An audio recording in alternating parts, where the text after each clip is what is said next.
just start sharing my screen. Here we go. Hi, everyone. Welcome to today's ASBP webinar. I will be your chair today. My name is Asselia. I don't know whether you can see me. Let me maybe stop sharing my screen first. So my name is Asselia. I'm a sustainability research lead at ASBP.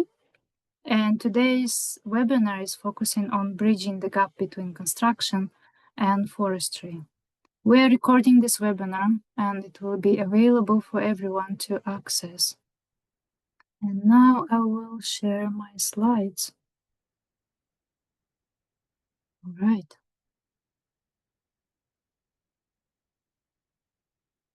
So here's our agenda for today. We will start with to interrupt you, Asselia, we see all your notes as well, if you want to go back to the full screen. Oh, thank you, Mila.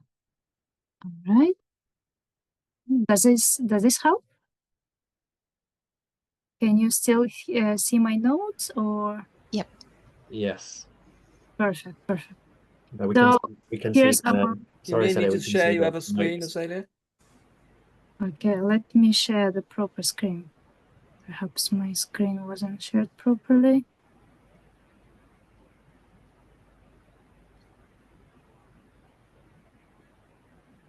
All right, so this is our program today. Okay, so this is our program. I'm starting with a brief introduction to the session and to the project. And then we're joined today by John Healey, by Ruth Mitchell, Mila Duncheva, and John Kirkby. And they will cover various aspects of sustainable forest management, biodiversity in forests, and some aspects of timber construction and certification schemes. We will have some time for Q&A, and we will finish by 2 p.m. So some housekeeping before we start. Please add your questions to the Q&A function, not to the chat. You can use chat for any general comments or to introduce yourself. If you want to ask anonymously, there is an option for that, so please have a look. Any technical questions, please contact my colleague Larry Tate from ASBP. And as I said, we are recording this webinar, and this will be available on our website soon. So just for some of you who don't know about the ASBP, so we are Alliance for Sustainable Building Products. We are not-for-profit, mission-led sustainability organization. And our mission is displayed here on the screen. Our work revolves around the 6 pillars, and these 6 pillars cover various aspects of sustainability.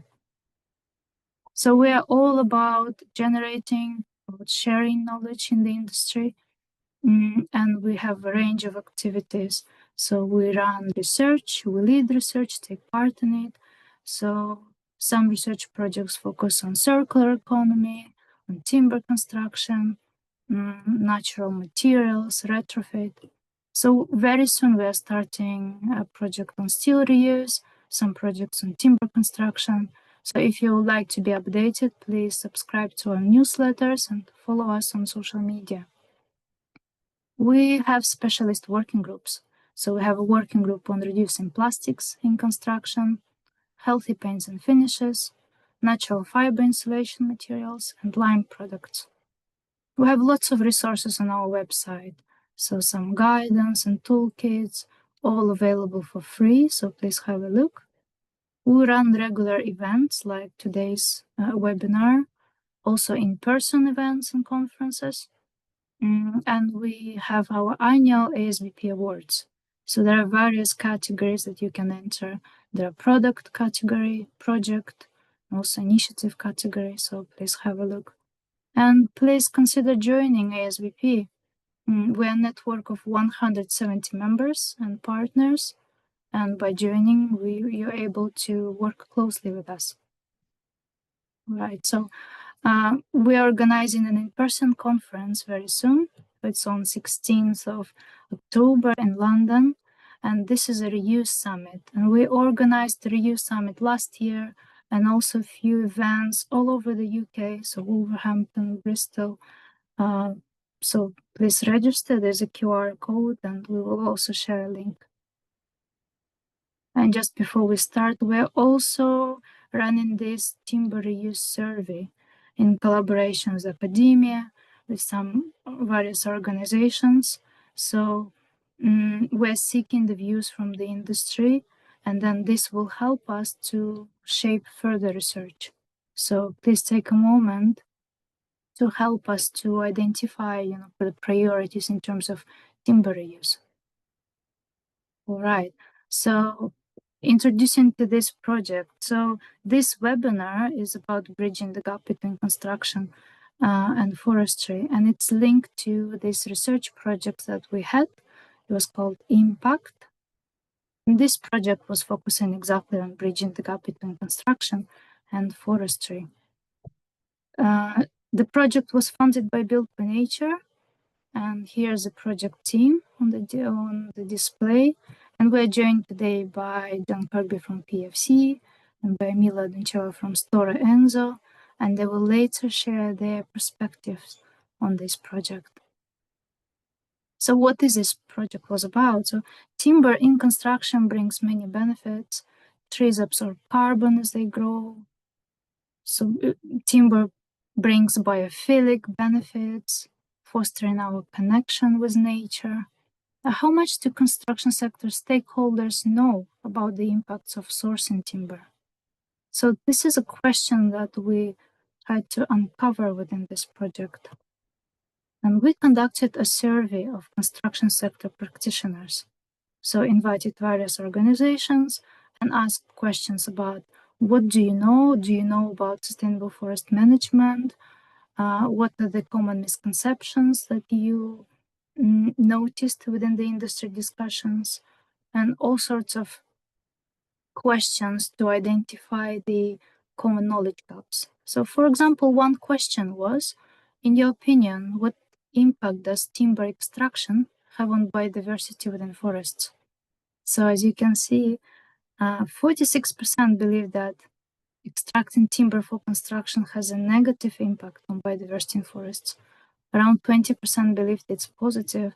And what's interesting is that more than a quarter are not sure. So indeed, this question is complex, and we tried to uncover this issue within this project. And later on, you will hear more about biodiversity in forests and about sustainable forest management from John Healey and from Ruth Mitchell. So from that survey and from the interviews with practitioners, we were able to identify common knowledge gaps.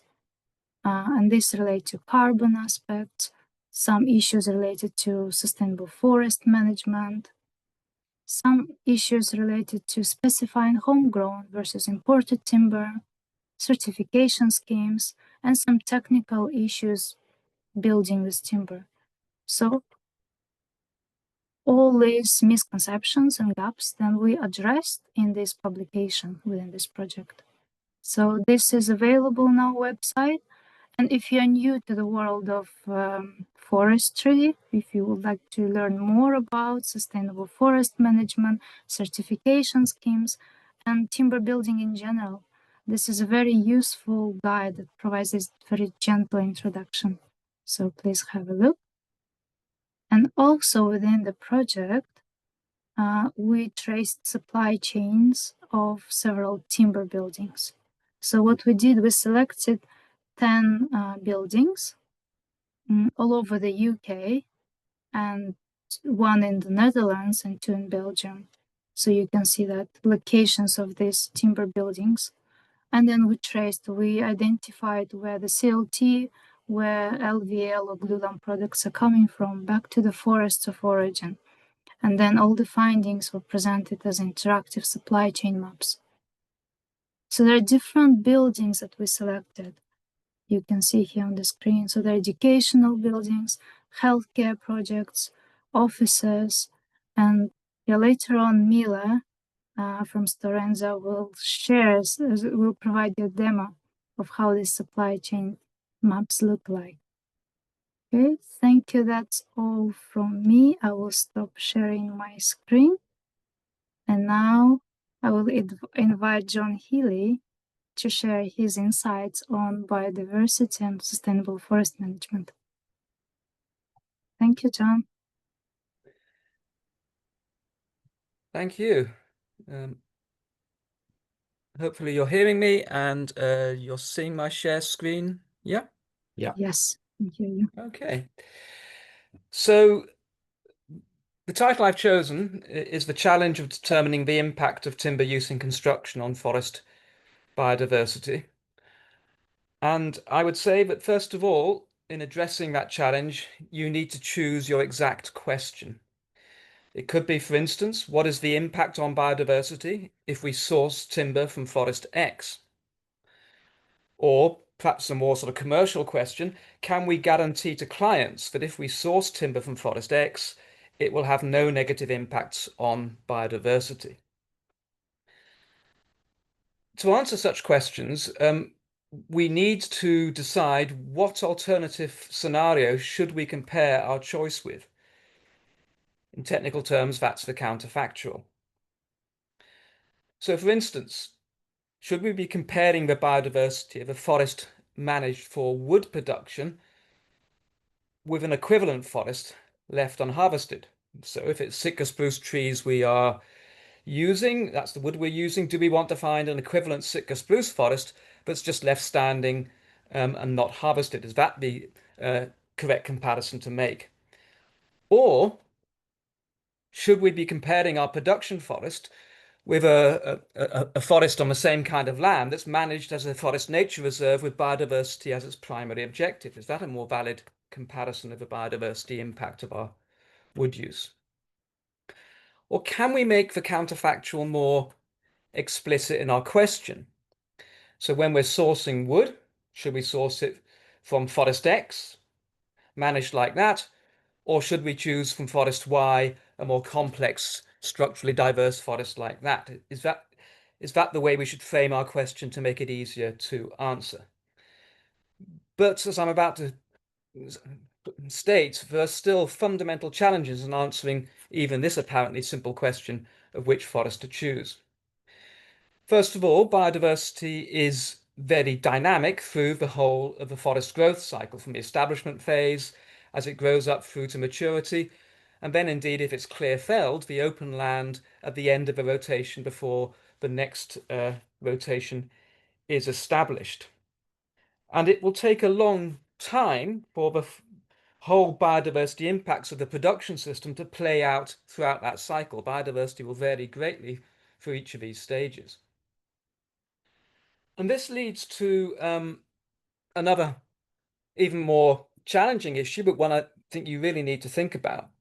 Do we care only or primarily about the biodiversity within exactly the same forest, exactly the same stands of forest that our wood is being sourced from? If we want those stands to be managed for both wood production and for biodiversity conservation in the same place, it will inevitably increase the costs of that wood production of the material you might be specifying and purchasing. But is that the model we want for our reassurance? Or would we be happy to source our wood from an intensively managed plantation with lower biodiversity on the condition that the same company supplying it is investing to manage another area of woodland, perhaps on a different site, or perhaps even a part of the same site for maximum biodiversity benefit?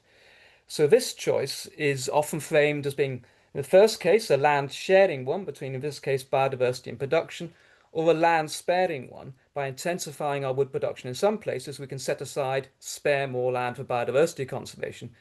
And there is indeed global growing evidence that the second of those models, the land sparing one, actually gives the better combination, the synergy between biodiversity and production outcomes. Now, if we're assessing the forestry operation, the company that we're sourcing our wood from, are we going to judge them by their actions or by the outcomes they achieve? So in terms of their actions, it could be their inventory, their monitoring of the forest, as well as the silvicultural system they use, and of course the biodiversity outcomes is illustrated there. But if we're going to judge them by their actions, in many of these schemes, we need to know, are they actually additional, or are they just the way they'd have managed the forest anyway? Are there any additional actions they're taking in order to meet our requirements for high biodiversity standards? And that additionality is a hard one to determine in these kind of systems. Perhaps if I just go back before I get to the outcomes, just to sort of lead into the presentation Ruth will give you later, there are many additional actions that could be taken in the way forests are managed that would improve biodiversity outcomes. Many actions, whether they're additional or not, is another question. So it could be the choice of tree species, whether they're grown in monocultures or mixtures, how intensively the thinning takes place during the rotation of a forest, whether the harvesting is done by clear felling large areas, the cheapest way of doing it, or only in smaller groups, or even with a lot of additional cost just for selection of individual trees. I come to the outcomes now. What actual measure of biodiversity would convince us? There's many facets of biodiversity, from the level of the genes, the species, functional types, landscape scale diversity, so many different measures. And I'm sad to say, as a forest ecologist, that my answer to this is there's no single accepted metric of biodiversity that trumps all the others. There's many different ways of measuring this multifaceted component, including eDNA as illustrated here. But even if we get past the barrier of measurement, we also may want to be assured that this benefit of biodiversity is in some sense permanent and not just temporary. I mean, for instance, a forestry company could establish some nice wetland, a nice pond in the forest with all of that aquatic biodiversity that will be introduced. But if the next time the trees are harvested, that pond simply gets filled up with sediment and dries out, then it was just a temporary boost of no permanent duration. So how long do you want the benefits to be sustained?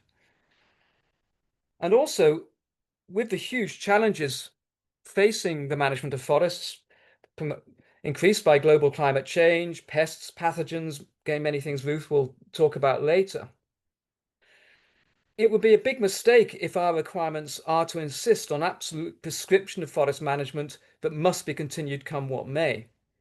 There's much evidence now that we need to not only allow, but to encourage a much more flexible, adaptive approach to forest management to cope with these future challenges during the lifespan of trees, to sustain production and biodiversity benefits, which means we have to accept that flexibility and that uncertainty of outcome in our procurement.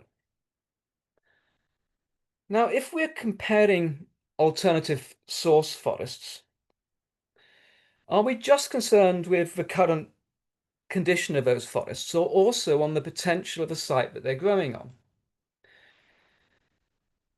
So, for instance, would we be happier sourcing our wood from a fertile lowland site that could otherwise be growing a high yield of wheat, meeting food security priorities, but instead we want wood from that site, so we promote the establishment of a plantation?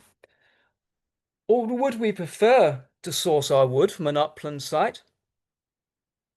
Cheaper land, much less use for wood production, but one that would have a potential, if it wasn't growing our wood, to restore high conservation priority heathland habitat, which might be a bigger biodiversity advantage. Which of those would we prefer? Do we care about the potential of a site if it's not being used to produce wood? So perhaps to escape from all of this, you might prefer that I present to you a more fundamental question, which has its counterfactual even more inbuilt. Should we be specifying in our construction the use of wood from Forest X if we've satisfied these criteria, or are we still too concerned about the potential negative biodiversity impacts, but instead we shouldn't specify wood at all, we should use a quite different material? Now, this is quite a challenge to address in terms of carbon, though we do have life cycle assessment approaches linking now all the way through the whole, from the nursery to the forest, to the processing of the timber, to the construction of the building and the duration of use, that gets some way to compare the carbon footprints of different materials. But have we got the same for biodiversity? Well, I would argue not. There's a complete lack at the moment, in my view, of a rigorous framework to compare the impacts on biodiversity of alternative materials. There's no usable LCA for biodiversity that I think could be used for these purposes.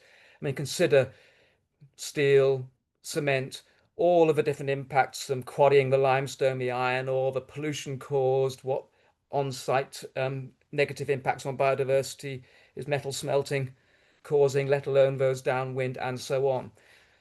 So we really lack a suitable way of comparing the biodiversity impacts of different materials. Now, across all four questions, I think we have to ask, what will be the overall impact on biodiversity if we back away from sourcing wood from Forest X?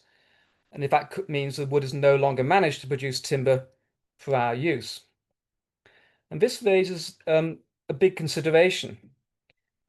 Should our focus only be on the state of biodiversity that exists in this source Forest X? Or should we be concerned about the net effect of our decision on global biodiversity? And this brings up the difficult concept of leakage, potential leakage of a biodiversity footprint from our timber use. If, for instance, we decide not to source timber from local plantations because we don't like some aspects of their management or the low levels of biodiversity in them, and instead we source timber from internationally, do we really know from all of the source forests that timber may be traded from what the impacts on biodiversity are? There's considerable controversy in some of our in the UK, some of our major sources of imported timber, including in Scandinavian countries, but you'll hear much more about that later from Mila. But great controversy about the increased effects on carbon and biodiversity of increased intensification of harvesting from those forests. So can we really afford just to export our footprint in that way? And even more fundamentally, the biggest threat to global forest biodiversity is from deforestation. For instance, here in Borneo for oil palm. And one of the biggest economic drivers of that, quite apart from our voracious appetite for palm oil and soya and so on, is the low economic value of forest to remain as forest. Biodiversity offset payments, carbon payments just aren't doing the job sufficiently to stop deforestation. And sustainable wood production, which can be achieved, is one of the most economically tangible reasons for keeping land under forest cover. So if we stop using wood and dry up the demand, what will the impact on the rates of global deforestation in Siberia or wherever else it might be in the tropics and so on? So my take-home messages for you are, first of all, that as specifiers or purchasers of timber, you need to be very clear about exactly what questions you want to be answered. And secondly, what assumptions you are happy to be made in answering them. And what I would say is you can't simply delegate these challenges to someone else to sort out for you. You need to do much of the thinking about this yourselves. Thank you. Thank you, John, for this insightful presentation. And it's really interesting to learn more about these complexities in measuring biodiversity and sustainable forest management. So carry on the same topic on sustainable forest management, biodiversity. I'm inviting now Ruth Mitchell to share her presentation. Thank you, Ruth. Thank you very much.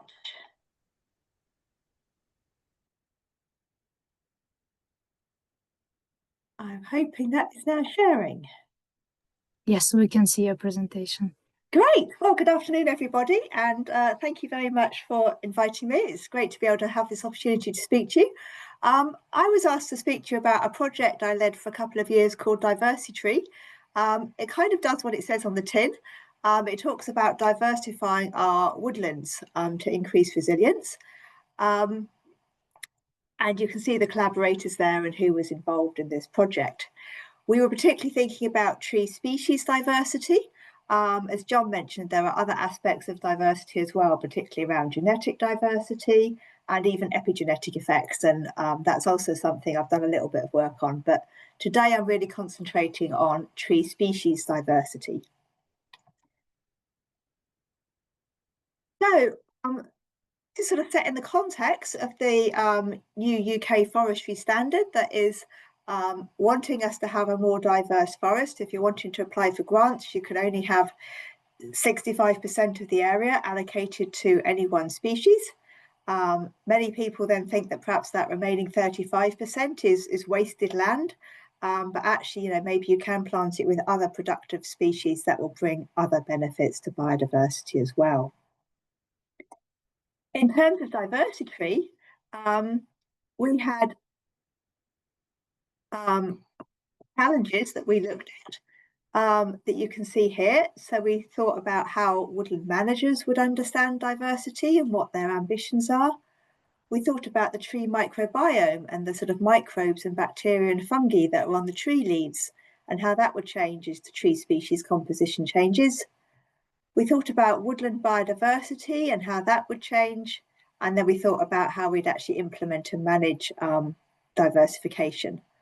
What I'm going to do today is specifically focus on challenge 3, which was around the biodiversity. So how can an increase in tree species diversity support woodland biodiversity? And I'm going to focus on 2 particular aspects today, thinking about how they can provide resilience and how that it can increase the biodiversity supported. So first of all, thinking about resilience, what do I mean by resilience? So many of our current woodlands, both actually many of our semi-natural woodlands, but particularly our commercial woodlands, are often plantations just dominated by a single tree species. And they're often even age and very uniform and of a single tree species. And if a pest or a pathogen comes along and attacks that particular tree species, then you've got a big impact on the whole of your woodland. On the other hand, if you've got a more diverse woodland, the theory is that you could have the same range of pests and pathogens, but if it impacts that particular tree species, you'd still have your woodland with other tree species within it, so your woodland would continue to function. And from a biodiversity perspective, the idea is that the biodiversity in that forest could then use those other tree species. But as we'll see going forward, it's maybe not quite as simple as that. But first of all, what do I mean by the sort of biodiversity I'm talking about, what I've termed associated species or associated biodiversity? So I'm specifically focusing on the biodiversity that's found on the tree, that uses the tree. So things like the invertebrates that would eat the tree, birds and bats that would breed or nest in the tree or feed in the tree, and things like the mosses and lichens that you get found on the tree. I'm not talking about the sort of the ponds and the rides and the sort of species that might use the open habitat within the woodland, although obviously that is important, but it's just a different sort of group of biodiversity. First thing I'd like to sort of raise is that not all trees are equal. It might sound obvious, but there's perhaps a general sort of assumption that trees are good for biodiversity. And actually different trees support different biodiversity. So when we're thinking about what forests we're wanting, where we're getting our timber from, different tree species over the course of their life, before they may be felled for timber or construction, will support different biodiversity. And we've looked at 4 tree species you can see here.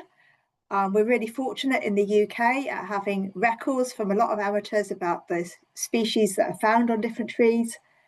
And to the best of our knowledge, these are the sort of collated lists of the species found on those different tree species. It's an underestimate, and I know it's not completely accurate because we couldn't sort through all the fungi, but it's a first approximation of the numbers of species on these different trees. And you can see our oak supports over 2,300 species. That's across the whole of the UK. So all of these numbers are across the whole of the UK. You won't get all those species on any one tree or in any one forest. You'll also see that for each tree species, there's a number of species that are only found on that tree. So these are what we term obligate species. You won't find them on other tree species. So if particular trees are lost due to a pest or pathogen or decline in abundance, then those trees that are obligate, those species that are obligate, that are only found on, for example, oak, would decline if our oak trees decline. But for the other species, the non-obligates, there's a potential that other tree species in the forest or in the wider landscape could continue to support that biodiversity. So, for example, for oak, of the 2,300 species, 326 are only found on oak. But for the remaining 1,974 species, if our oak trees started to decline, then hopefully other tree species would be present to support that biodiversity and to continue to provide biodiversity benefits. What we've got lists of all the species that are found on those 4 tree species. And for all the non-obligates, we know if they will or if they will not use between about 30 and 50 other tree species.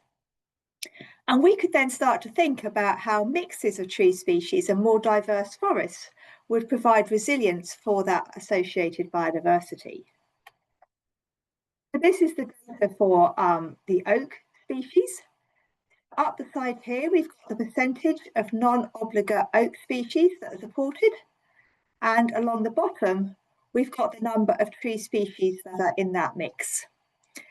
You can see that as I've got a greater number of tree species in my mix, I increase the percentage of the biodiversity that's supported.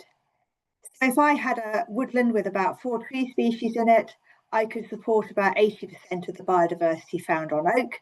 And therefore, I'd provide resilience. I'd be continuing to support that biodiversity even if oak declined. And we get a similar pattern for the other tree species. So if you have a more mixed forest, you can support and provide resilience for that biodiversity. So you might initially think, great, I'm going to source all my timber from mixed forestry, woodlands or forests with mixed species in it are far better for biodiversity. They can provide support for that biodiversity and provide some resilience. But what I didn't tell you is that when I put those mixes together, they are the best tree species. And what I mean by the best tree species is that they're the trees that support the greatest number of associated species.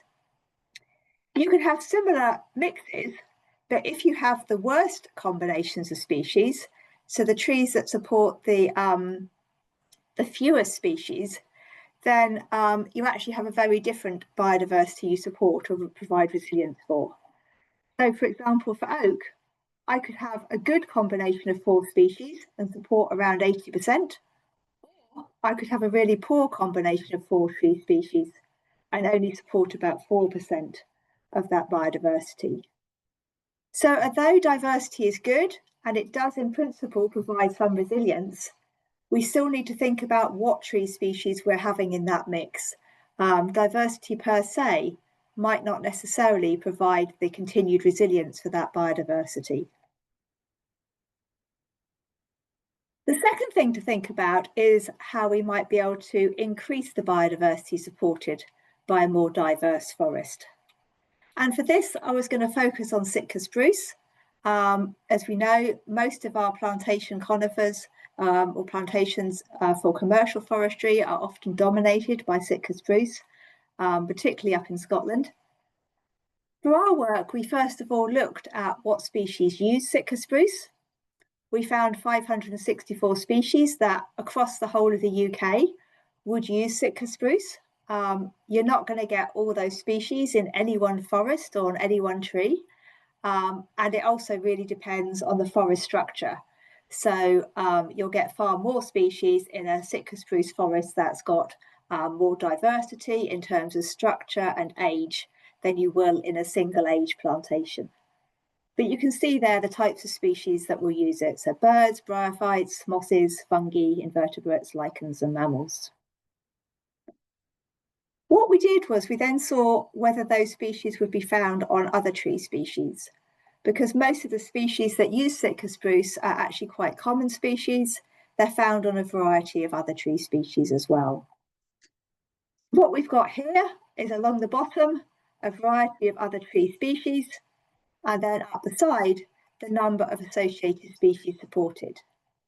And at the moment, this graph just shows you the Sitka spruce species and whether they're found on these other tree species. And the different colours just indicate the different types of species. So the brown is a lichen, the pinks are the invertebrates, the blues the birds, for example.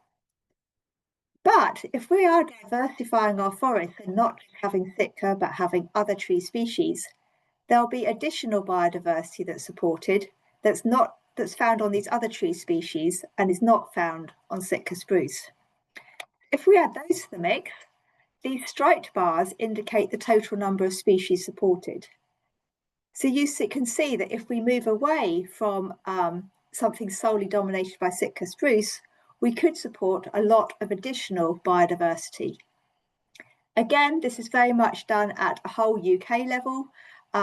We'd actually need to think this through for individual sites and look at what biodiversity is found at an individual site and what biodiversity is found in the neighbouring area that could be supported by diversification and a move away from Sitka spruce. However, as John said, things are complicated. Looks like diversification is great, but you'll be aware that these numbers along the bottom. And as I'm sure you know, Sitka spruce grows really fast. It's got very dense shade. And if you plant Sitka spruce with other tree species, most of them will get shaded out over the course of time.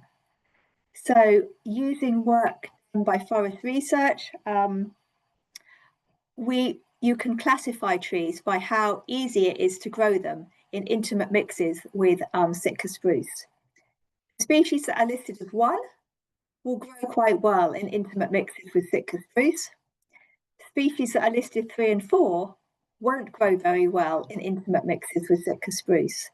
They'll survive for a while, but they'll be shaded out. So as John was saying, there's the issue of timescales. You might get some short-term benefits, but you won't get those longer-term benefits. And we know that generally older trees provide greater biodiversity benefits. So if we can't have like really intimate mixes, we need to start thinking about our planting patterns. And this on the left-hand side here is a sort of visualization of an intimate mixture. But we're saying that very few species that have the greatest biodiversity benefits will grow in intimate mixes with Sitka spruce.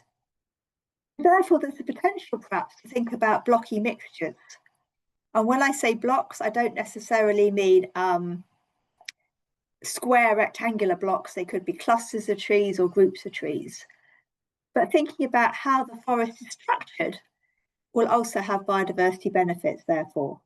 And maybe we need to think about whether we're having our diverse forest at more of a landscape scale, and what should the structure and the spatial arrangement of those blocks be.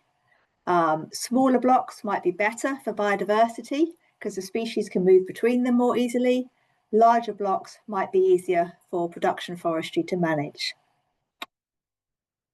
The key messages I'd like to leave you with this afternoon are that, different tree species support different biodiversity. So don't just assume that all trees are equal.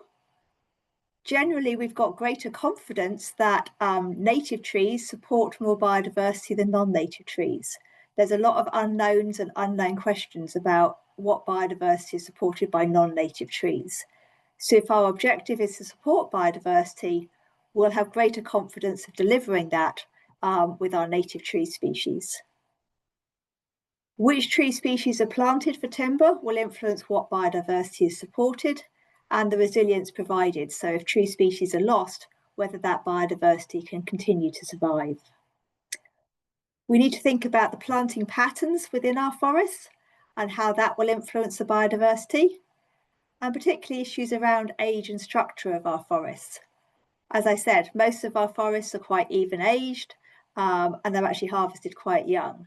Whereas we know that it's the older forests and it's the forests with more structure and a variety of ages that actually support greater biodiversity. So potentially we're moving towards continuous cover forestry. There's certainly some parts of the UK that are trialling this, where you don't have this cycle of clear fell, plant a crop, clear fell, where you're just felling selective trees and you've continuously got a range of ages and different structures in that forest.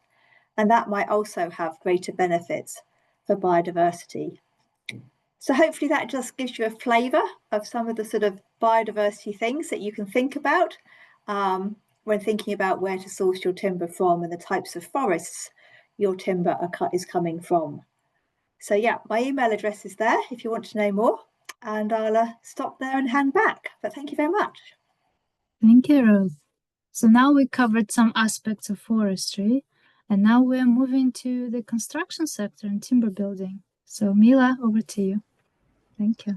Thank you very much, Asselia, and really fantastic to hear from Ruth and John about some of the bigger questions that we're all collectively working towards in the forestry and construction industries. So what I'm going to do with my presentation is demonstrate a whole range of the tools that are available rather than use slides. So what you're going to see is, for example, our annual report, some web pages, then the maps, and finally some building case studies examples. So I'll just go ahead and share the screen.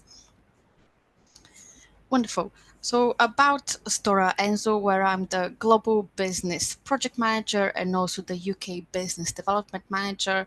All that means is that I have a dual role, so I support UK projects and Irish projects. So if you have any questions, just reach out to me. But also, and the other part of my role is to support innovation initiatives, which is really fun, like this IMPACTT project. So at Stora Enso, we are one of the biggest private forest owners in the world. We are the renewable materials company, and our purpose is to do good for people and the planet. We do that by replacing non-renewable materials with renewable products. We date back to 1288, and we've got shares listed on NASDAQ. We make a whole range of products that provide sustainable solutions for everyday aspects of our life. So everything from packaging that we use day in and day out, to interesting things like batteries that use lignite derived from trees to replace the carbon in batteries, and of course buildings, the places where we all spend 90% of our time, where buildings, which is the division that I work in. But everything for us starts with the forest. That is the foundation of our business. Here you can see the range of our forest holdings. So you can see they are spread out. They are spread out across the world. But for the construction part of the business, we concentrate, or we only source timber from Europe, where actually we have seen, for example, forests grow by approximately 99% since 1990. I think those were the numbers, and we also have very strict rules on legal supply, such as EUDR, etc. But how much? So those are the size of the forest. But how much do we harvest? How do we ensure the renewability of the resource in terms of quantity? So here you can see, for example, that in the last available year we harvested 10.5 million meters cubed of forests, but the estimated growth was 13.9. So we always harvest less, which you see in the light pale green bar here. We always harvest less than what the growth was, and that ensures that we can continue using the forest for generations to come, for at least another 700 years we'd like to be in business for. But that's the quantity, and that isn't the full picture, because we've just seen that the quality or the health, the biodiversity of the forests is equally important. And here we take a very active approach. So we have our biodiversity program for the forests, which we own and manage, including some active biodiversity management strategies, things like focusing on water, preserving water quality, broadleaf trees, planting increasingly more and more broadleaf trees, probably less than what Ruth would like to see, but you can see here 5 to 10% at the moment. Some, if you're interested in species, so things like beech, birch, aspen, and then on the softwoods also some pine alongside the spruce that is mostly used in our construction materials. We leave deadwood, for example, that's super important for biodiversity. And we do focus on certain specific species. We call them umbrella species because by supporting those, they in turn then provide habitats which are suitable for a whole range of species as well. And that's in our own forest, but then we also support people outside, people in our supply chain who we buy timber from. So, for example, here you can see we support them again with conservation and restoration, with etc. We also provide an incentive. I think that's listed somewhere here. So we also provide an incentive because, let's say, during the harvesting operations to help biodiversity, what the other forest owners need to do, similar to us, is they need to leave deadwood and retention trees standing, so they don't do a clear cut. That means they lose some of the value of the timber because they're not selling it, it stays standing there, and therefore we compensate them for that to ensure that the forests that we source from are managed sustainably. And that is publicly available information for our own forest. That is publicly available information. So you can see here, how are we actually doing transparently in our metrics for Finland, Sweden, and the Baltics. For example, for buffer zones, we're at 88% of where we'd like to be. Retention trees, 97%. Here you can see what that looks like. So you do leave trees alongside the stands that animals can continue to use. In terms of preserving habitats, things like streams, soil and water quality, protecting water during harvesting, leaving deadwood, that's what leaving deadwood looks like, all sorts of insects, etc. start going there. And of course, high stumps, which again, during harvesting are trees that are cut relatively high up, I think 4 or 5 meters, something, maybe 5, 6, something like that. And then they provide an environment for species to thrive in. And what we're doing then is those are the actions we take. And John rightly mentioned, okay, but what is then the actual impact of that? So using drones and other such digital mapping tools to capture the impact of our actions over the long term. And we're also partnering with the IUCN to then take these metrics and apply them to a more global standard that people can use for biodiversity, sustainable forest management going forward. And after the harvesting is when we then make the silver kit of parts, which is a whole range of systems that can be used for walls, floors, large spanning structures, kind of up to 36 meters in clear span, prefabricated staircases, etc. So regardless of whatever project you may be working on, get in touch and we'll be very happy to direct you on what's suitable for your specific application. The silver kit of parts is made in 4 countries. So we've got 2 facilities in Austria, Ips and Bad Leonhard, one in Czechia, in Stierich, one in Gruvon in Sweden that makes COT, and we've also got one in Finland which makes laminated veneer lumber. But then how does that then get to the UK? And is it really sustainable to transport it for such long routes? That's exactly one of the questions that was answered as part of the IMPACTT project, where 8 of these projects, kind of the ones that I'm circling here, all used the silver kit of parts. So you can access the maps. You can access the maps online just by clicking on the image on the previous page. And here you can see, for example, the Paradise project. This is one of the ones we marketed quite extensively before this webinar. And you can go back and trace the steps. So here we have, for example, the logs, some of the species and the forestry management strategies.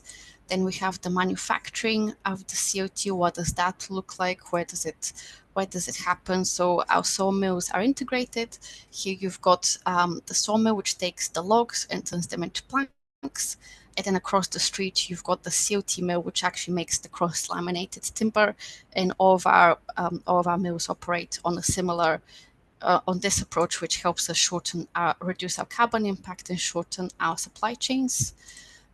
Then it goes through the UK, through the port of Rotterdam, and finally goes to site, where you can also see the carbon impact of the transportation, which is actually tends to be similar, rough rule of thumb, tends to be similar to the emissions emitted during manufacturing, and both of those together tend to be actually a lot smaller than the carbon dioxide that is captured in the trees and stored during the lifetime of the project.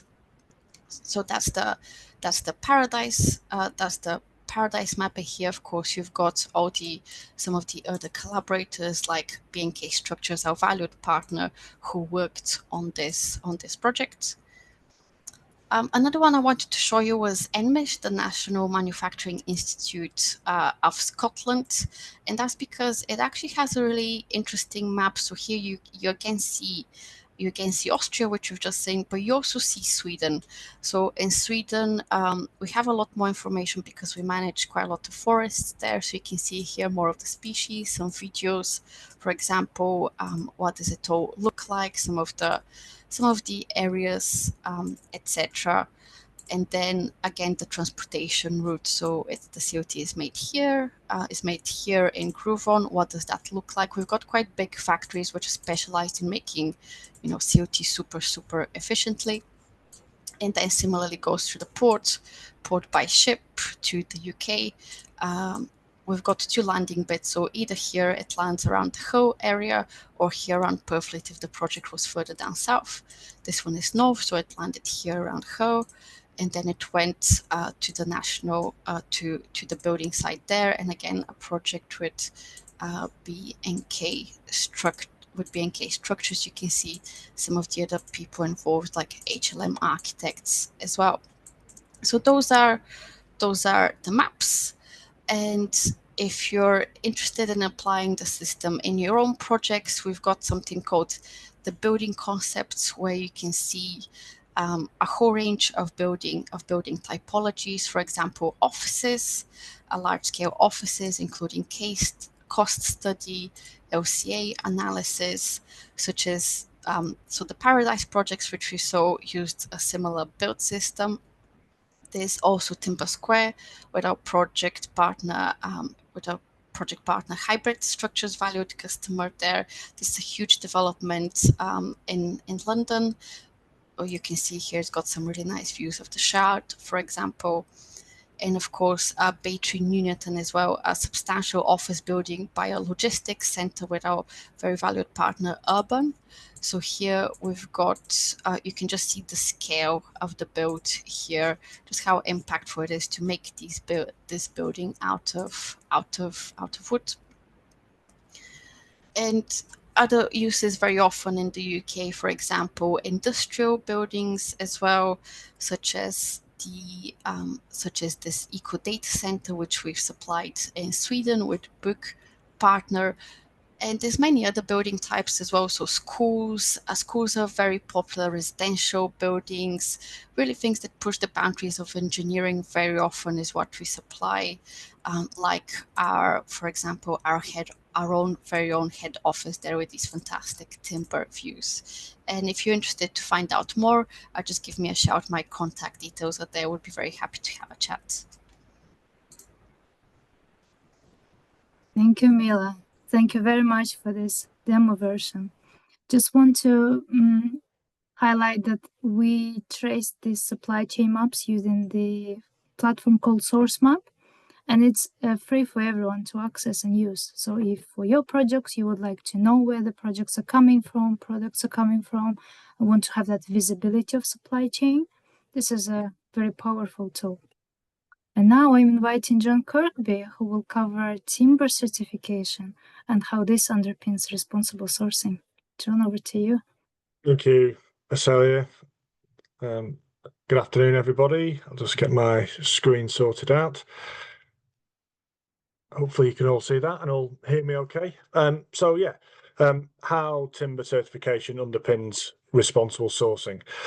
So my name's John Kirkby. I'm National Secretary at PEFC UK. Just a little explanation about what is PEFC. It's the Programme for the Endorsement of Forest Certification Scheme. It is, we are an international not-for-profit NGO that was established in 1999, is headquartered in Geneva. The main aim is to promote sustainable forest management through independent third-party certification. We set benchmark standards for sustainable forest management against which national or regional systems are assessed and endorsed. Timber that's grown in accordance with that national standard can then be sold as PEFC certified. A real focus of the standards is on enabling smallholders to obtain certification and really trying to promote sustainable forest management practices to all forest owners and stakeholders. We also set international chain of custody standards as well. So it's not just about sustainable forest management, it's then providing a pathway for that certified material to find a way from the forest to the end user and provide that reassurance of sustainable forest management and responsible sourcing. And then also we have our eco label. So many of you will have seen the PEFC logo on products, and that's really one of the main aims of the schemes, is that consumers can see a product with the PEFC logo on it and have assurance that it's come from a responsible source, a sustainably managed forest. So in terms of coverage, PEFC is the largest global forest certification scheme, covering around 298 million hectares in around 45 countries. Chain of custody wise, there are chain of custody certificate holders in around 90 countries globally. As I say, there's two parts to the certification. One, sustainable forest management certification, which, as the name suggests, covers the operations to the standing tree within the forest environment. And then once that timber is harvested, the chain of custody certification provides a pathway from the forest to the end user that still allows assurance that that material has come from a responsible and sustainably managed source. We actually have four types of certification. The forest management certification, which again is a bottom-up approach. The standards are developed nationally, then submitted to PEFC International for endorsement against a set of sustainable forest management benchmarks. We also have trees outside forest certification as well. This covers trees grown in agroforestry systems or urban environments. Again, the same approach, that the standard is developed at a national or regional level and then endorsed at international level by PEFC. The UK is one of 5 countries currently that has an endorsed TOF standard. The scope of our standard covers trees in urban environments.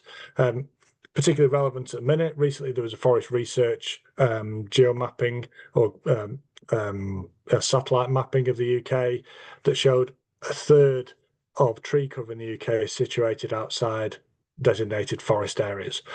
So when we look at forest cover in the UK of about 3.2 million hectares, about 1.6 million hectares of coverage is outside forest areas. So actually, it's important that we manage our tree resource both within the forest areas and outside the forest areas too. And our trees outside forest standard enables us to do that. Chain of custody certification, again, a set of universal requirements that can be applied globally and manage that process of moving timber along the supply chain, but maintain the traceability that it's come from a sustainably managed source. And then also an offshoot of chain of custody certification is project certification. So actual individual projects can seek certification as a way of demonstrating that they're responsible sourcing of timber. And one of the examples that Mila showed in her slide deck, the Timber Square in Southwark, is currently proceeding with project certification in relation to the CLT that's being used there. Landsec, who are the developer, use that certification to be able to demonstrate their responsible sourcing of the timber that's used in that project. So as I say, we have a set of sustainable forest management benchmarks, which are detailed in the standard on the left. Each country that's a member of PEFC will then develop their own standard and submit for endorsement against those sustainable forest management benchmarks. In the UK, we have the UK Woodland Assurance Standard, and we're currently at version 5. Chain of custody, we have 3 standards. Those are international standards that are applied at each country level. There's no national development of chain of custody. The 3 standards, one relating to the actual chain of custody requirements for certificate holders, one is for trademark rules, and then also there is one for certification body requirements. So both sustainable forest management and the chain of custody is fully accredited. And audits are carried out by independent third-party certification bodies. In terms of chain of custody, the chain of custody works basically provides a pathway from the forest to the end user. In terms of certification, each link within that supply chain is covered by certification and will be audited accordingly. The scope of their audit is from the point at which they purchase those materials to which they sell those materials to the next link in the supply chain. Limitations of chain of custody are that whilst it's possible to trace a certified material back to a certified forest, there is not direct traceability back to the exact forest of origin, certified forest of origin. Also, information, biodiversity information, carbon data that's becoming increasingly important or demanded currently isn't included within the information that's passed down with the chain of custody. So really our involvement with the IMPACTT project was to see how potentially that full supply chain mapping, also that communication of additional data through the supply chain was feasible. And then from the results of the project, see how that could be incorporated within the chain of custody systems. So in terms of sustainable forest management principles, the benchmark standard covers 3 pillars of sustainable forest management certification. This is economic, in particular protecting or maintaining and enhancing the productive potential of forests, environmental pillar, and then social pillar. The overriding principle is that the economic, the environmental, the social benefits or social values of the forest are maintained and enhanced. So there's a balancing act here, and when we're talking about enhanced biodiversity, that has to be measured as well as not reducing the productive potential of the certified forest as well.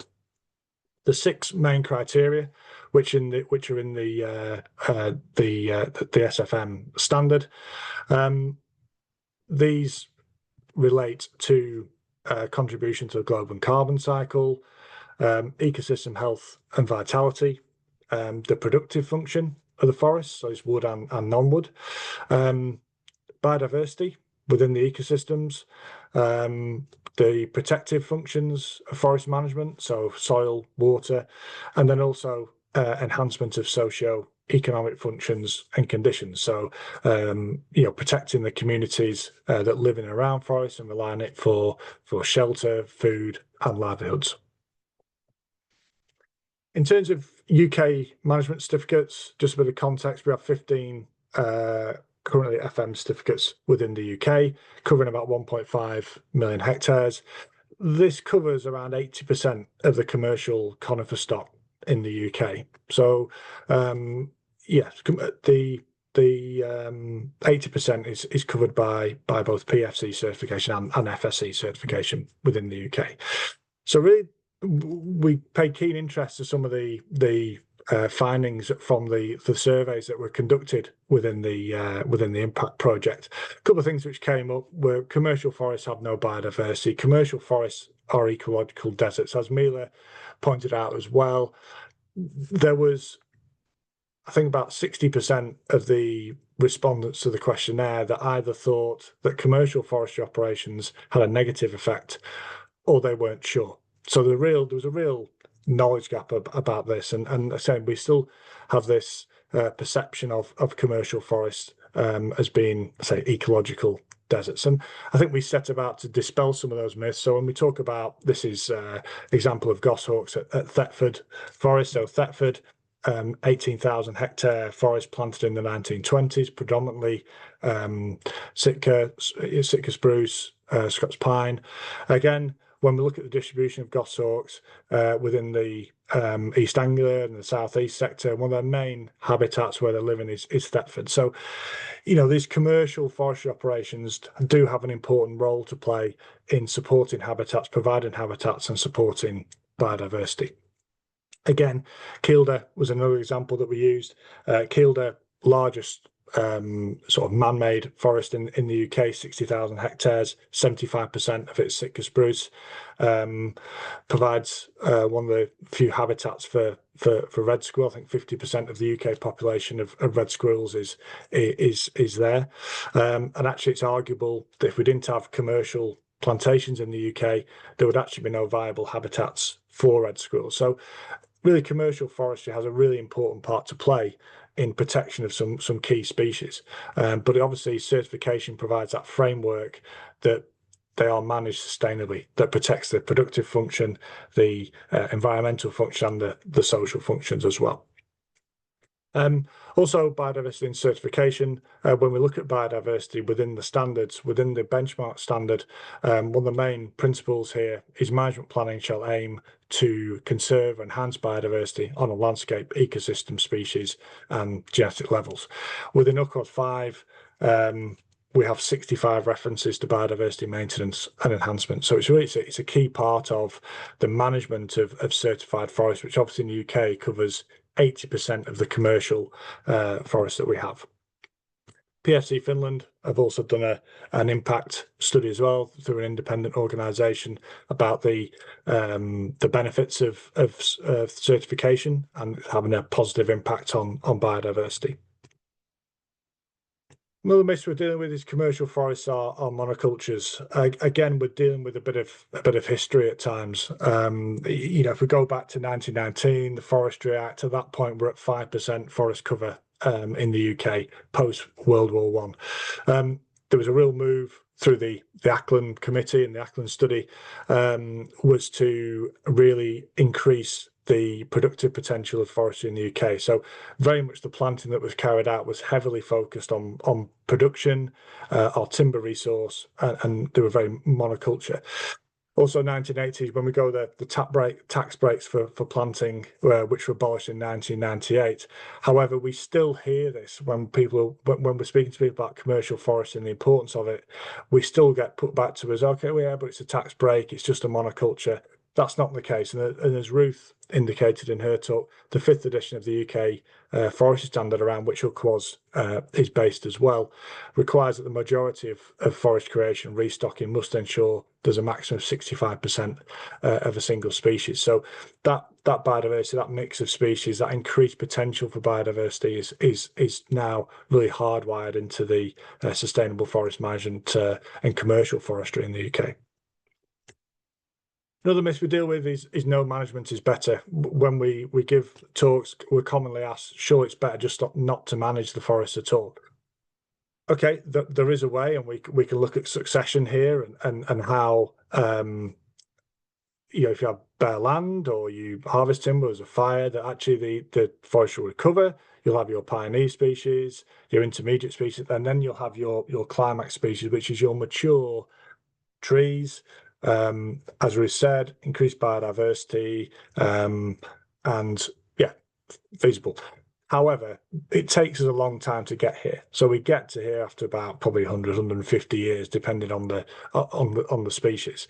When we're looking at the benefits of forestry in terms of providing timber for use in construction, so the carbon benefits of that, carbon sequestration, we have to move quicker on this, is my personal opinion, and actually management allows us to do that. So here is a diagram that was actually included within the impact report, and it really shows sustainable forest management in action. This could be applied at a woodland management unit, but it also could be applied at landscape unit as well. So we have a landscape level as well, sorry. So we have productive function, we have through harvesting of timber, replanting, which then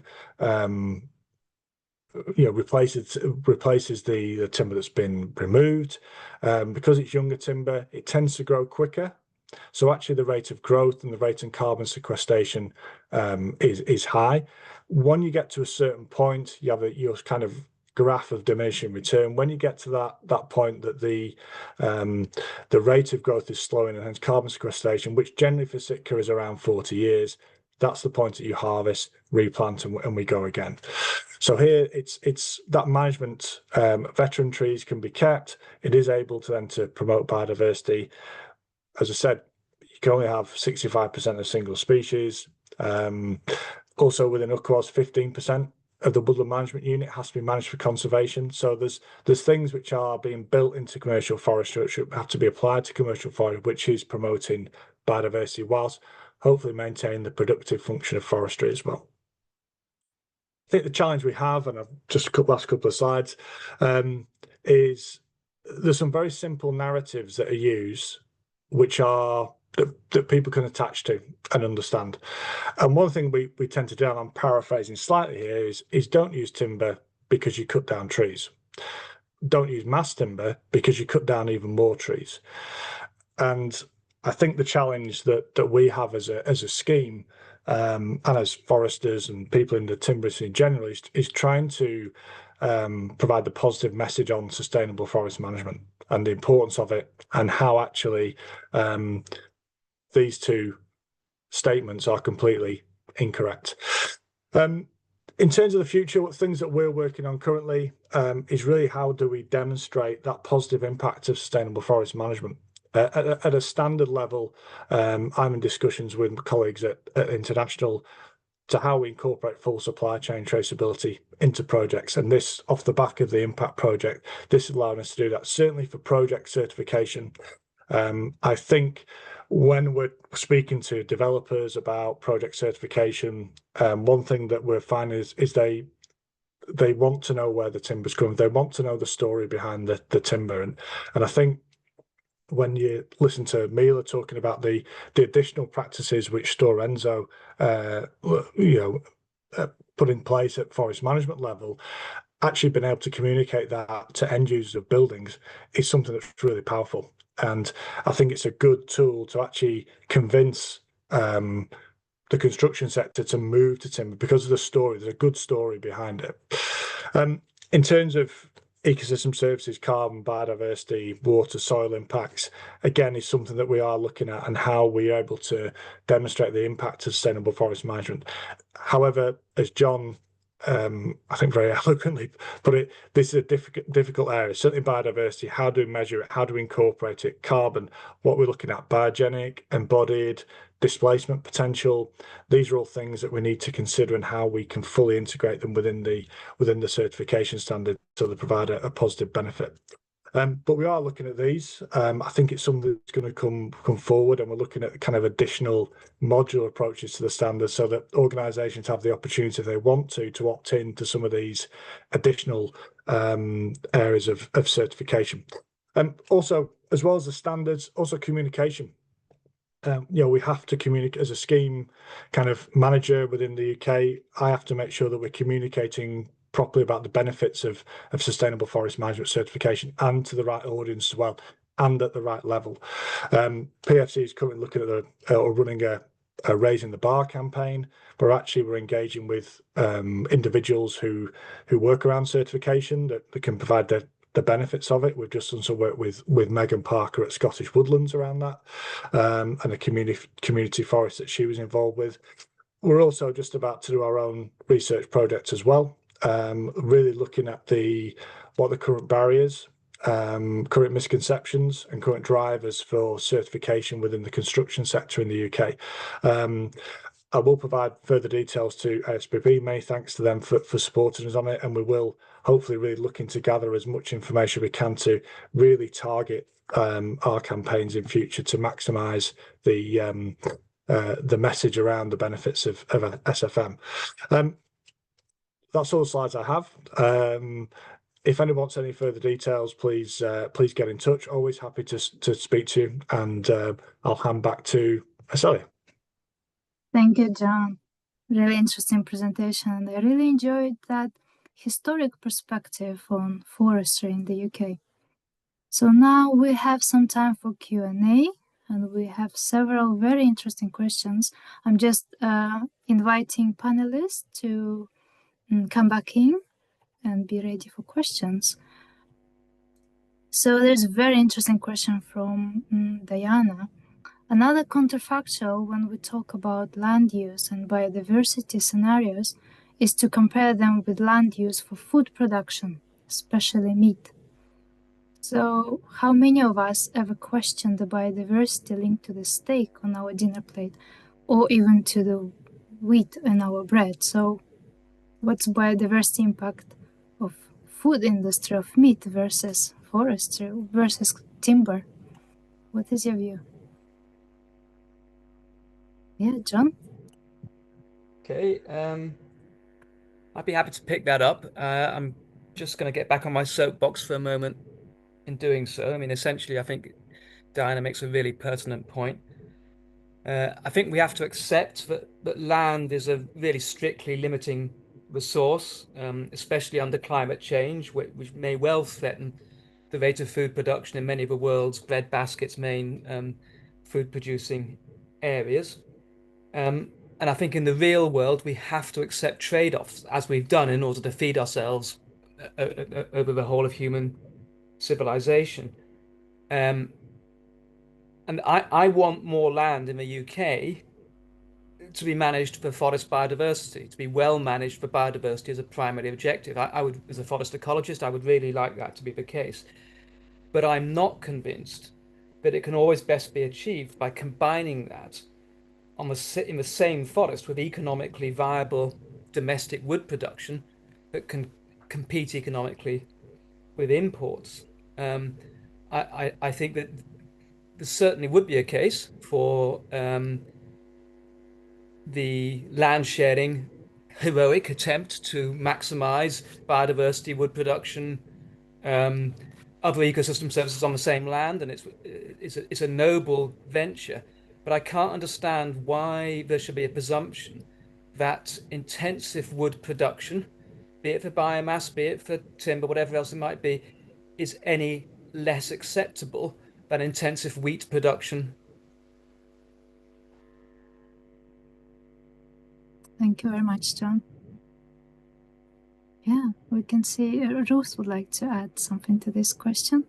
Yeah, I mean, I can completely agree with John that we don't think about the whole monoculture of wheat as well. And I think there is another discussion going on in agriculture also about the environmental impacts of that.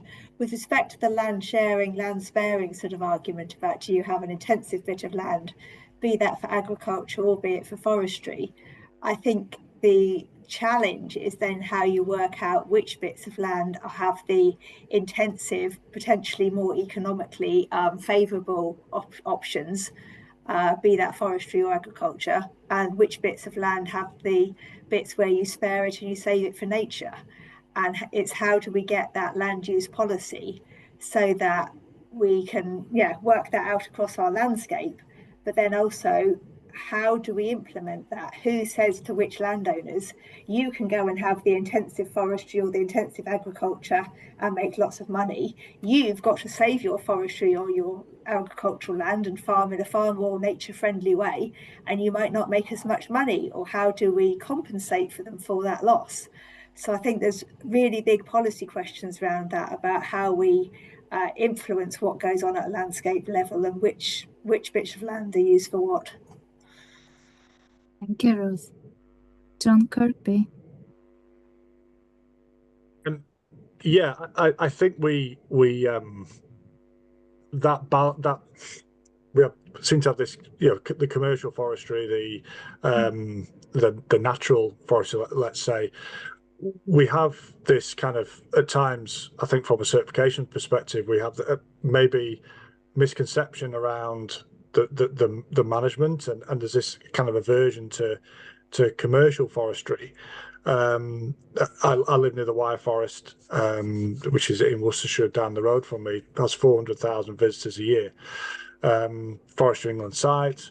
You take a dog there, you can go ride your bike there, fantastic. I would say the majority of the people who visit probably don't realise it's a productive woodland. And I think at times we have this, oh, we're planting a commercial forest and there's this immediate aversion to it, but actually there's a huge amount of benefits. I think we need to be better at that. I also think the longevity thing is a real issue as well, is that we see a woodland, we take our dog there and we walk it for many years and we ride and this, that and the other, and we don't do the same with the field of wheat because it's not as interesting. We don't have that attachment to it. And then suddenly, when that timber's cut down and you turn up one day and it's being clear felled, there's, oh, this is terrible. This is productive forestry. What are we doing? We're stripping the landscape. And because it's done at a bigger scale as well. So we have a real messaging around forestry. I know it's a wider issue, maybe straying off the point, but I think we have a huge change in narrative. I think we should need to have in the UK around forestry and the benefits of commercial forestry.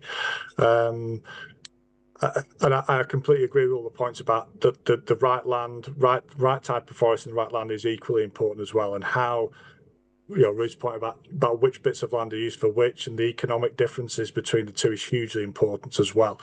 So it needs some government support as well. It needs some funding support to really change the mindset, I think. Thank you. We have several more great questions here. So a question to Mila and John. Are you seeing more demand for construction products sourced from sustainably managed forests? I'll maybe start off, John. Yeah, so for myself, because my job is to answer customers' questions about timber construction, I can say that has increased steadily. You're very quiet, Mila. Oh, am I? Yeah. Can you hear me now? Yeah, we can hear you better now. Yeah. Cheers, thank you. Appreciate that. But yeah, so because my role is to answer customers' questions from developers, architects, etc. on this topic.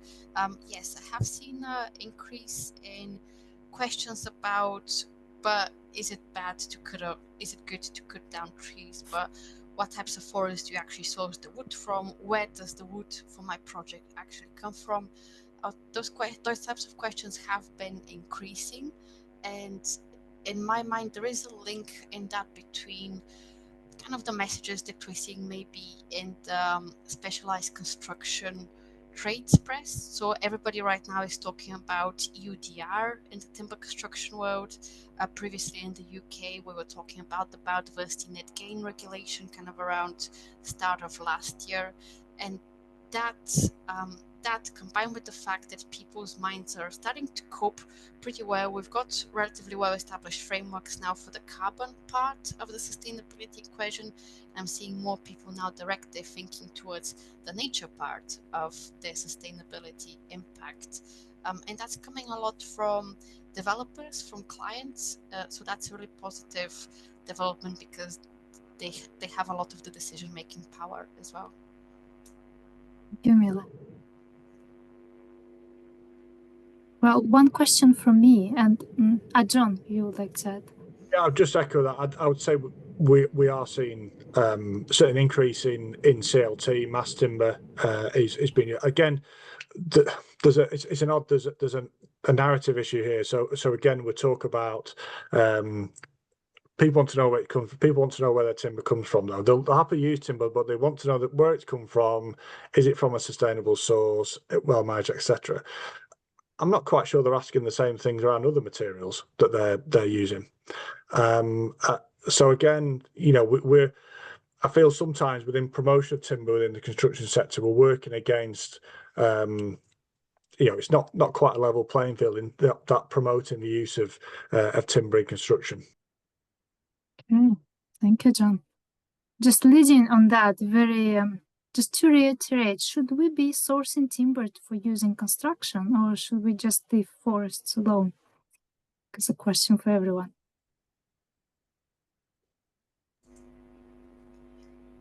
I definitely think we should be using timber for construction, and I don't know, what I'm thinking about right now is some of the policy proposals I saw, I think coming mainly from Scottish government, but maybe also from HM government, about long-term carbon sequestration and carbon credits, for example.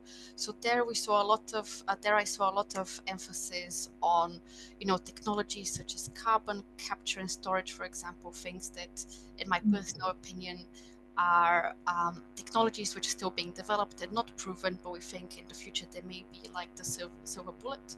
Whereas at the moment we have a proven solution which is technologically feasible, in which the industry is used to working with, and that is using wood in construction. And by using that wood in construction, you do store the carbon for that lifetime, as well as being able to grow more trees in a sustainable way if the forests are managed well. So to my mind, it's a no-brainer solution to help us contribute to some of these big global challenges we're all solving together. Thank you, Mila. John is next. At the risk of repeating things I mentioned in my talk, I think there's a huge real-world challenge here, but on the global scale, and including many of the world's forests with the greatest biodiversity, if they're left alone and they're not generating any income or wealth, it's very, very hard to keep them. They'll be lost, and that's a lose-lose, unless you're in the soya industry or the oil palm industry. So I go back to the land sparing model again here, and I'm going to bring that to Ruth's really important question about equity and justice and economics in this. I think we do need forests that are left unharvested and managed, and that doesn't mean unmanaged, but they're managed for maximum biodiversity benefit, as well as other forests that are not left alone but are used to produce wood as a renewable material and a really important contribution to mitigating climate change that threatens global biodiversity. I think the key, as Ruth stated very clearly, is how we link the two together. If we're talking about huge estates and huge landowners, as in much of Scandinavia and areas where Stora Enso is so active, and of course you have the landscape scale to do these different things within the landscape. What's more of a challenge in the UK with our finer grained land holdings is how you do that together. And I think we need innovative new partnerships and equity benefit sharing mechanisms, so that you don't just get winners and losers according to what ticket you get in the lottery. Are you going to be a production forest? Are you going to be a conservation forest? We have to have innovative mechanisms to link the two together to produce an equitable outcome. Thank you, John. Ruth? Yeah, I totally agree with what John was saying. And with respect to the question about whether we should use timber in construction, I think, yeah, I mean, we need to be aware about what the alternatives are as well. As both Johns were saying, you know, concrete or steel is a lot less environmentally friendly than wood. So it's, in my mind, it's not a question of should we use timber, it's a question of how do we manage that wood before that wood is harvested for timber, and are there ways to manage that wood and the species we have in that wood, so that in some cases we can get greater benefits for biodiversity at the same time as getting our timber for construction, whilst at the same time acknowledging that it's a spectrum, and we probably do, as John says, need some woods that are very much down that commercial forestry end where it's quite intensively managed for timber, and other woods that are maybe still managed, but as John says, are perhaps more managed for biodiversity with a long-term focus and not harvested anywhere near as regularly. But I think we sometimes forget, I mean, I'm up in Scotland and I love going to the Atlantic oak woods on the west coast of Scotland. But we forget that, you know, historically they were industrial woodlands. They were harvested for their charcoal. And, you know, those oak woodlands were really heavily managed. And I think we sort of forget how much of what we now think of as native woodlands were actually quite heavily managed, albeit still now having some great biodiversity benefits. So I think we need to put that in the context as well as to, you know, can we actually manage our native woodlands as well? Thank you, Ruth. So we have time only for one last question, and there's a very technical one. So what prospects are there for using timber from broadleaf species for CLT and glulam production? So essentially, could we use broadleaf species for CLT and glulam production? Okay, so Mila was first. very brief answer from me. I have seen this done wider in the industry. I have to say it's not something that we do particularly at our company at Stora Enso, but I have seen it done elsewhere, mostly perhaps in R&D. I know for me, the broadleaves, some of them, for example, have a bigger, are heavier, so this could be an issue in transportation costs there, for example. I'm not too sure how well they behave in terms of moisture properties. I'm not saying there's an issue there. It's more like I don't have the knowledge for that personally, but yeah, I have seen it done widely in industry in an R&D phase. So maybe keep an eye. There could be something coming out. Thank you, John. Yeah, I was going to say I think glulam I've seen it done in beach before, but I'm not aware if anyone was doing it on a commercial level. I mean that's another thing from the UK perspective as well. We don't have a CLT manufacturer. You know, we still have we have I think one glulam manufacturer, Buckland Timber down in Somerset, who are using some homegrown, but they tend to use German spruce as their staple.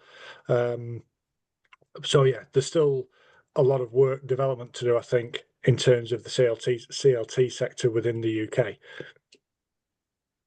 Thank you. And we'll hear from John Healey. John. Okay, I mean, I think it's a really interesting question, and I would suggest that the sort of hardwoods, if you like, that are more likely to be of value for mass timber production will be really fast-growing ones like poplar or even Paulinia or whatever it might be. As a plea for broadleaf silviculture, I think it would be a waste of much oak to put it into mass timber products, but we need to get better at our silviculture of oak and dealing with bark stripping squirrels and goodness knows what else, so we can start growing more oak in production forests for much higher value products in terms of appearance and properties and so on, rather than going into the mass timber pool. Thank you very much, John. Thank you everyone for all these very interesting questions. I wish we had more time to uncover them. And thank you to all speakers for your time and for your insights. So this webinar will be available for everyone, and we will share slides as well. So yeah, I wish you all a very good day and look forward to seeing you all soon. Thank you all.